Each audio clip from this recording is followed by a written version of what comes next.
Assalamualaikum warahmatullahi wabarakatuh. Ketemu lagi dengan Putra di Suara Mercy. Berhentilah larut dalam duka, percayalah kita semua ada.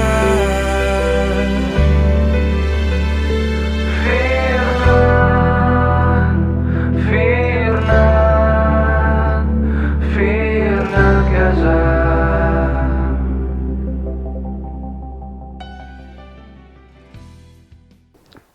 Tim kreatif sudah ngundang salah satu presidium Mercy yang cukup padat jadwalnya. Jadi Putra memang butuh hari yang tertentu karena memang padat banget.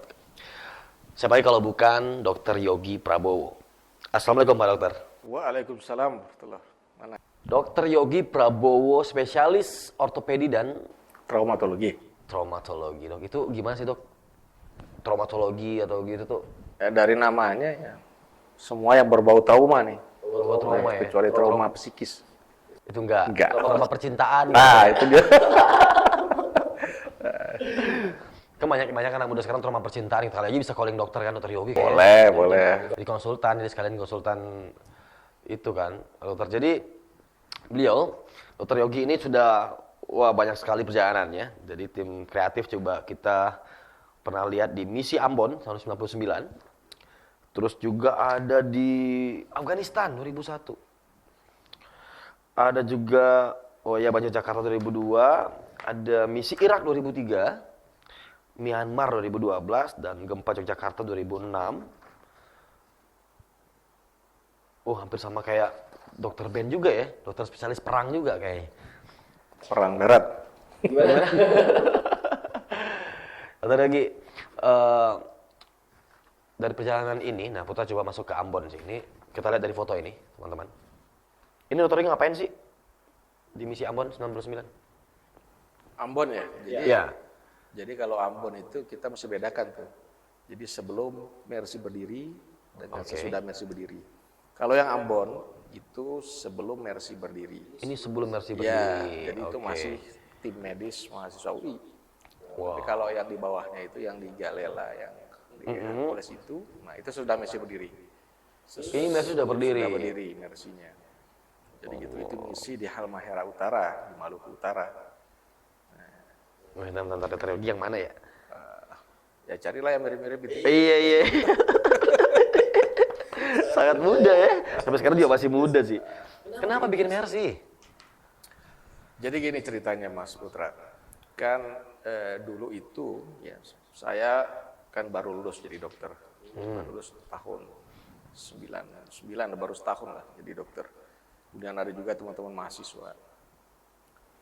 Pas konflik Ambon dulu, konflik namanya Idul Fitri berdarah tahun 99. Iya. Nah, itu tahun 99 itu adalah tahun di mana menjadi titik awal tumbuhnya lembaga-lembaga kemanusiaan Iya. di Indonesia.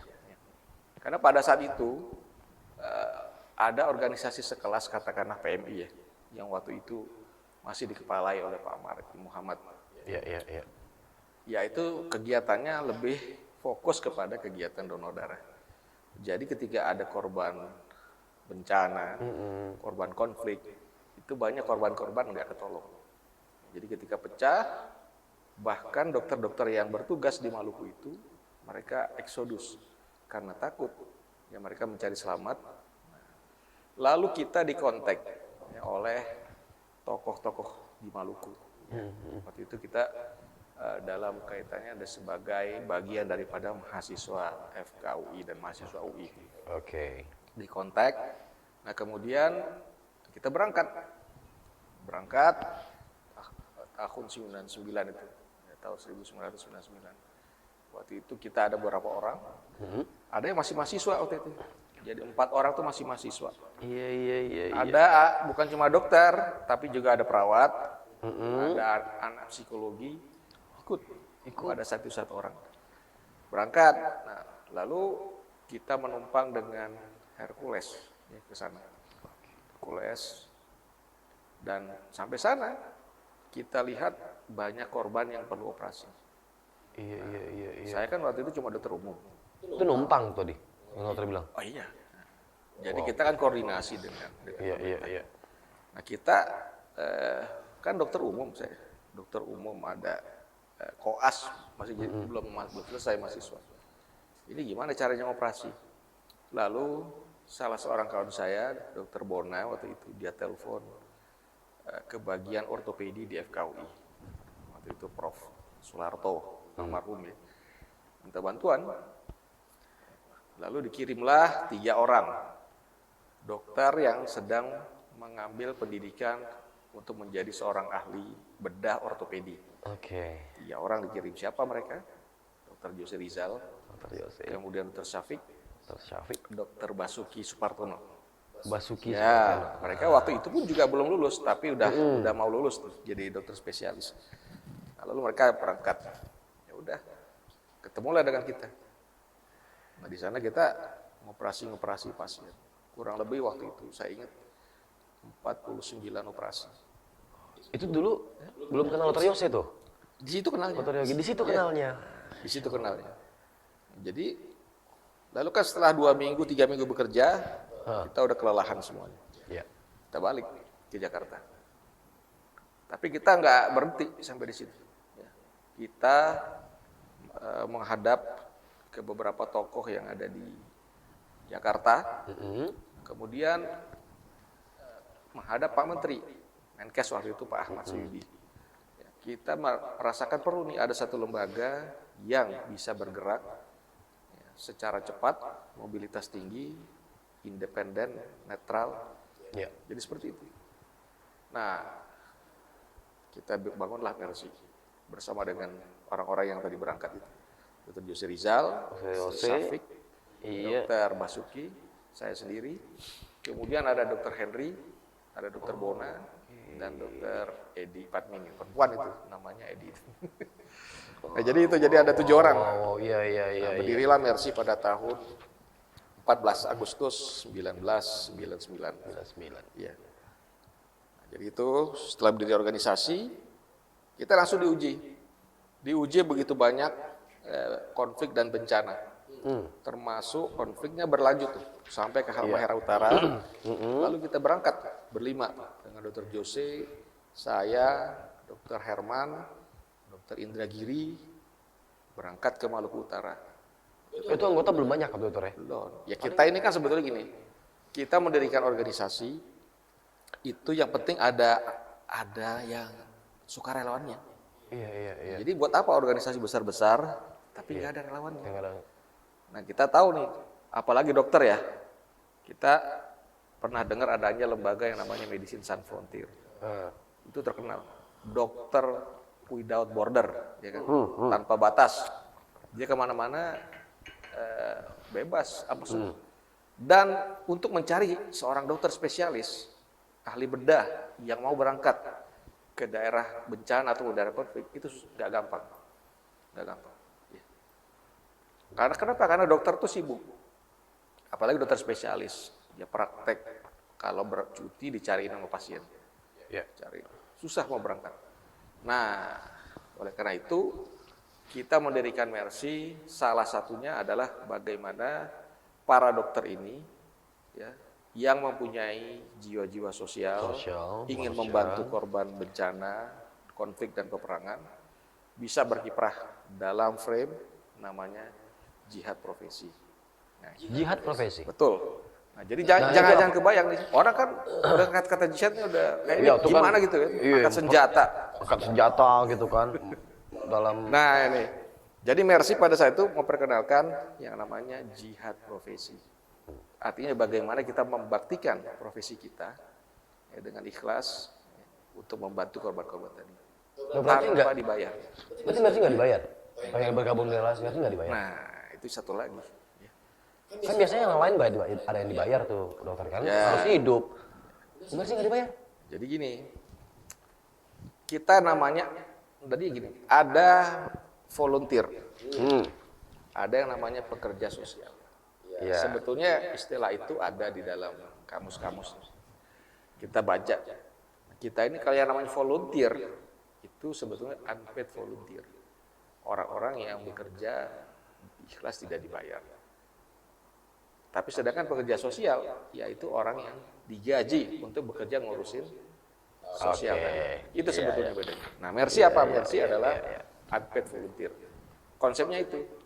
Jadi kalau misalnya nggak ada bencana, nggak ada peperangan, nggak ada konflik, saya, Dr. Jose, yang lain-lain bekerja di tempatnya masing-masing. Iya, ya seperti biasa lah ya. Makanya Mas Putra mau ketemu saya juga nunggu saya. Iya, tunggu selesai praktek dulu, ada dulu selesai di rumah sakit ini, akhirnya tadi dapat, oke nih hari ini nih, wah alhamdulillah ketemu. Nah, Ya, jadi gitu, itu konsep volunteerism atau kesukarelawanan daripada Mercy.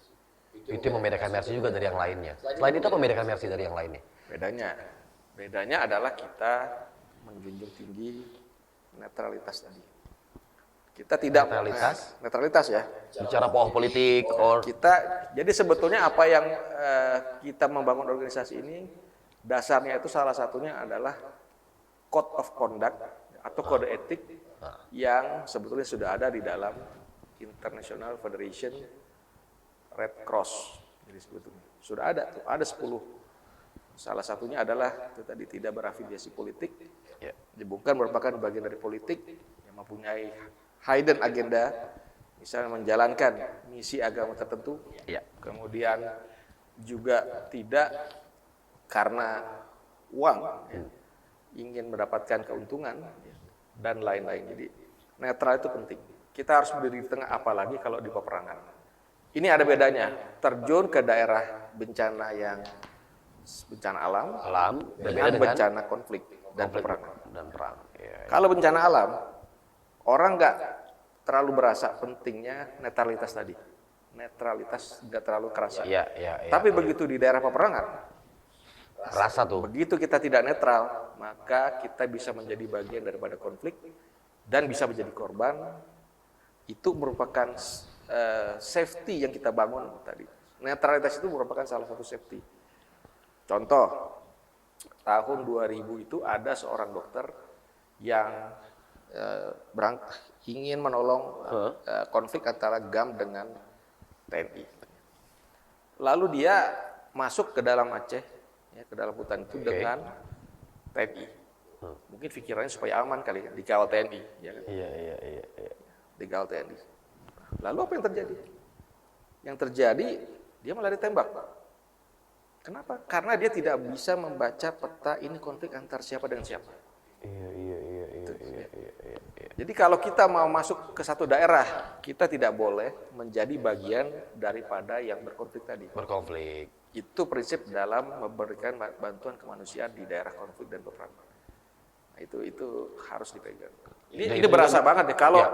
Kalau di peperangan dan konflik itu sangat berasa. Begitu kita nggak netral, habis. Contoh lain apa? Yang teranyar misalnya, Suriah misalnya. Ya. Suriah juga gitu. Mercy ini berada dalam posisi sulit. Ya. Posisi sulit apa? Karena kita tidak mau menjadi bagian daripada pemerintah Bashar al-Assad dan menjadi bagian daripada pemberontak yang berperang keduanya. Nah, kalau kita tidak bisa masuk tanpa menjadi bagian daripada ini, maka kita nggak masuk. Jadi kalau kita harus masuk, harus melalui keduanya, lebih baik kita nggak masuk. Kenapa? Karena kita bisa menjadi korban dan bisa kena fitnah. Tapi Ini penting. kayaknya sudah pernah nggak sih ngalamin fitnah yang begitu? Karena kan jelas, maksudnya, wah Indonesia banget. Mercy itu kan Indonesia banget ya, karena dengan yang terbangun yang fundamental sekali tuh rumah sakit Indonesia di Gaza contohnya. Itu Mercy, dia kan tuh by Mercy itu Mercy, wah Indonesia. Suka tidak suka kan terbawa-bawa politik. Terkadang begitu, tapi bagaimana mensiasatinya jadi teman-teman para dokter ini kan secara sering dibilang bahwa ini tentang kemanusiaan, kita bukan tentang aliansi politik manapun. Tapi kan dari dalam sendiri ada yang bilang begini, wah ngapain bantu-bantu Palestina atau Gaza di sana, negara kita aja belum beres, bisa gitu. Nah itu bagaimana seorang dokter Yogi menyikapi itu? Salah satu code of conduct daripada yang saya sebutkan tadi adalah jangan menjadikan bantuan kemanusiaan sebagai alat politik. Wah ngeri. Jadi Ini kalau tetangga sebelah nonton nih bahaya deh. nah, alat politik ya, alat politik. Ngentrik. Nah, oleh Boleh, karena itu boleh, apa? boleh. Oleh karena itu, eh, di dalam kita memberikan bantuan ke Gaza, kita tanya deh, boleh nggak pemerintah bantu? Boleh. Tetapi ini bukan bagian daripada pemerintah secara umum. Dia bantu apa bantu? iya. Tadi duta besar, menteri luar negeri, kemudian juga kalau nggak resmiin boleh meresmikan. Nah, tetapi kalau yang membangun yang lain, semua yang bangun itu rakyat Indonesia Iya. dan pemerintah rakyat di Gaza. Jadi gitu, kita sebisa mungkin deh, kita nggak bahkan ada negara besar mau menyumbang nih, atas nama negara tersebut, kita nggak mau. Anda pernah kepikiran nggak Mercy kan segede ini? Ya, kita, Rumah sakitnya maaf gini, Ya. bukan segede yang gimana pertama masuk, tapi emang efeknya besar.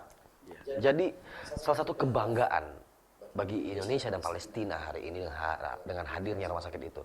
Pernah terpikir nggak itu akan ada rumah sakit di situ saat itu sama Dr. Yose dan teman-teman sebagai pendiri Mercy waktu itu, Dok?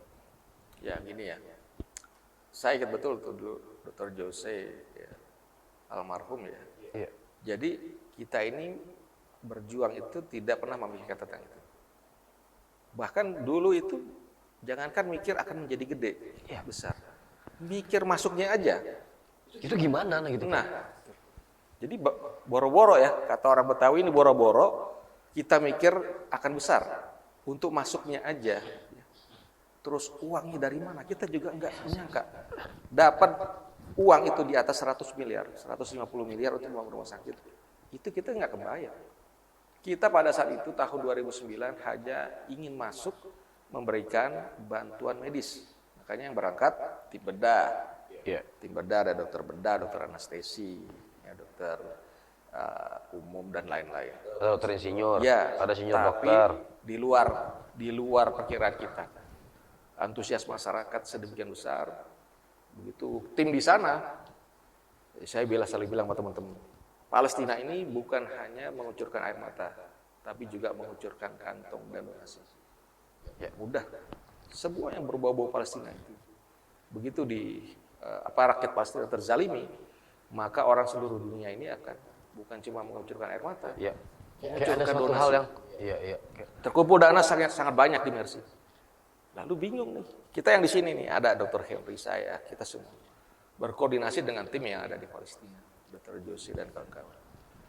Bang, ini uangnya mau diapain? Gitu kan. Uangnya mau diapain? Bang? Rapat akhirnya diputuskan seperti itu. Dr. Henry menyampaikan kepada Dr. Josie di sini. Ya udah, karena yang masuk ini sudah waktu itu belum mencapai 50 M. Tapi kita udah berpikir kalau gitu ya dengan duit segini sayang kalau tidak bisa menghasilkan sesuatu yang monumental. Monumental. Ya udah rumah sakit. Iya. Rumah sakit kita bilang. Terucap ya, Dr. Henry mengucapkan itu ya, ke tim yang ada di sana. Ya udah akhirnya mereka melakukan negosiasi dengan pemerintah Palestina yang ada di sana. Dengan Hamas bagaimana caranya memperoleh tanah. Iya. Memperoleh tanah di sana, memperoleh izin. Lalu dapat pengumpulan dana dilanjutkan sampailah 120 M pada saat itu. Dan kita mulai membangun secara fisik. Ya. 3 lantai, 1 basement, 2 lantai. Semuanya total 3. Dan jadi itu juga kita gak kepikir tuh. Masuk barang gimana, bawa uangnya gimana. Tapi itu tadi. Makanya kita selalu bilang, ini adalah satu keajaiban sebetulnya. Bisa membangun rumah sakit yang sedemikian megah di Gaza.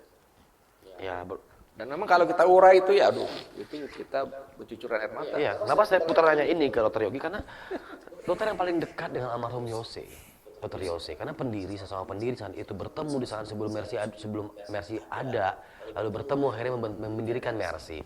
Terasa juga beberapa narasumber yang lainnya sebagai Dr. Ben dan lainnya menyatakan hal yang sama, bahwa Dr. Yogi punya spesialis tertentu dalam penceritaan ini. Bahwa ada hal yang sensitif yang mungkin Dr. Yogi juga rasakan. secara mungkin tidak hanya secara medis tapi spirit tadi yang dokter bilang, bagaimana yang dokter bilang tadi izinnya susah, bagaimana di tengah-tengah itu bukan berarti tidak memihak juga, cuman bagaimana kita itu tidak didikte orang saat di medan perang, selamat, jangan sampai hanya pulang nama. Dan adil tadi. Seandainya nih misalnya ya, di depan kita nih ada tentara Israel luka Ya, misalnya, ya, membutuhkan pertolongan medis, iya. Nah itu gimana? kita bantu. Secara kemanusiaan. Dan itu kita lakukan di Maluku. Kita tidak membedakan di Maluku, di Myanmar. Di Myanmar saya bilang, nah ini yang menarik adalah Myanmar. Ini Rohingya nih atau? Rohingya, betul. Oh yang kemarin? Betul, 2012. Oke. Dokter berangkat? Ya berangkat. Saya pimpin timnya waktu itu. Oke. Nah, Rohingya itu kesulitan pemerintah Myanmar itu apa? Mereka tidak bisa berdiri di tengah dalam memberikan bantuan. Karena ini yang berkonflik antara suku Rakhine dan Rohingya. Suku Rakhine ini Buddha, Rohingya Islam. Pemerintah nggak berani masuk, pemerintah Myanmar. Kenapa? Karena mereka Buddha. Dia bilang kalau mereka masuk, dangerous bagi mereka. Lalu saya bilang, kita awal-awalnya mau masuk ke Rohingya, nggak boleh sama pemerintah Myanmar. Dibilang dangerous. Saya bilang ini, kita datang ke sini, we come here, sebilangnya, to help both side, not only one side. Membantu kedua belah pihak.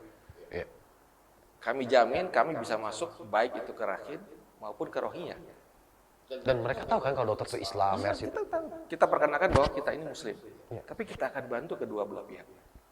Tanggapan mereka. Nah, dengan apa akhirnya kita diperbolehkan masuk ke keduanya. Bahkan memfasilitasi Palang Merah Myanmar untuk bekerja di Rohingya yang tadinya mereka takut. Karena kita datang, mereka bisa masuk dan membantu. Nah ini Dr. Mea nih, saya waktu itu sama Dr. Mea, Dr. apa namanya, Krishna. Dokter Mea ya, Dokter Krishna. Dokter Mea boleh sih ya kita undang ya. Boleh. Oh, Dokter Mea. Boleh sih itu untuk. Nah itu menarik tuh. Jadi kita ini kok kadang-kadang Walubi juga ikut membantu saat itu. belum Walubi itu memang rumah sakit. Oh, after. Iya, ini adalah kelanjutannya makanya kan. Oke. Dana banyak terkumpul. Nah, saya sempat bilang waktu itu sih bukan rumah sakit sebetulnya. Indonesian Health Center. Karena saya lihat dananya yang terkumpul nggak sebanyak Gaza, ya. Indonesian Health Center. Tapi ternyata ujungnya jadi juga rumah sakit. Insyaallah ya. Nah, jadi juga. Dengan tadi berkolaborasi PMI dan Walubi tadi. Nah itu. Wow. Nah, ini itu bedanya Mercy ya dengan lembaga lain tuh kita selalu di tengah itu manfaatnya luar biasa. Di tengah, iya benar. Nggak bisa. Itu kalau kita nggak netral. Tapi kan ngeri-ngeri juga dokter kalau di medan perang ya. Sampai sekarang itu pertanyaannya, ada gak sih orang Mercy yang menjadi korban pada saat? Iya. Alhamdulillah sih sejauh ini belum ada ya, Jab ya. Belum ada ya. Ya kemarin Putra coba ngobrol juga ngundang dokter Arif. Prosesnya gimana? Ada ditembakin juga di Marmara misalnya. Tapi alhamdulillah Allah jaga tuh teman-teman Mercy. Walaupun sempat ditahan di sekian berapa hari seperti ini proses dan lain-lain. Kapan lagi nyicipin kan? Iya. Tapi itulah betul bilang bahwa terima kasih seperti bilang sama semua volunteer, semua yang ada di Mercy Medical Emergency Rescue Committee.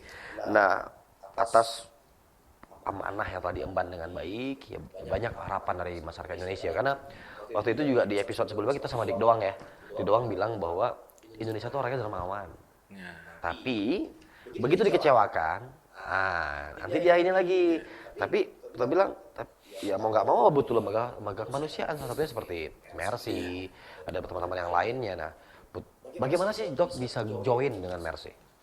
Bisa bergabung dengan Mercy itu jadi volunteer kayak Putra pengen. Kamu udah bergabung nih teman-teman yang di karena mau apa? Nah, Bagaimana caranya kalau yang mau bergabung dengan Mercy gitu? iya. Kayak Putra kan nggak dokter nih. Betul.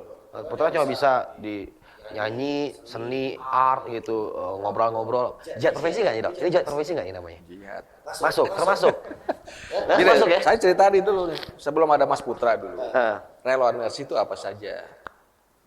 Anak IKJ dulu banyak. Anak IKJ itu yang bikin apa video-video Mercy itu anak-anak IKJ. Makanya saya bilang dulu Mercy ada studio.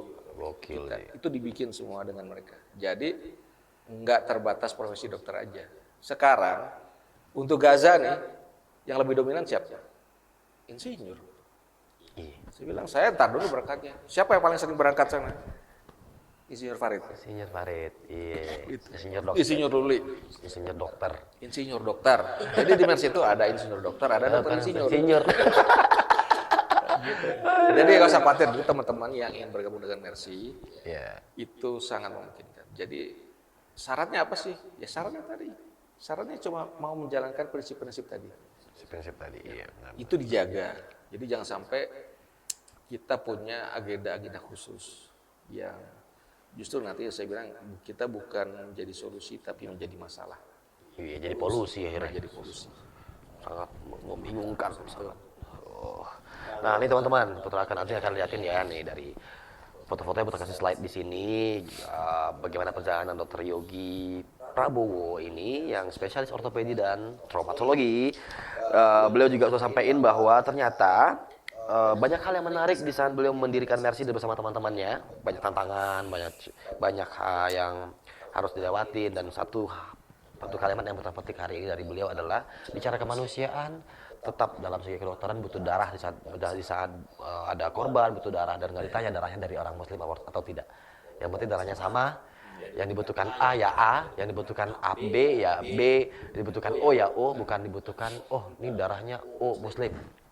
Karena tidak. Bagi dokter ada kemanusiaan, apapun agamanya, tetap beliau hadir, Mercy hadir di tengah-tengahnya. Baik itu untuk Buddha, apapun itu, Mercy tetap hadir di tengah-tengah.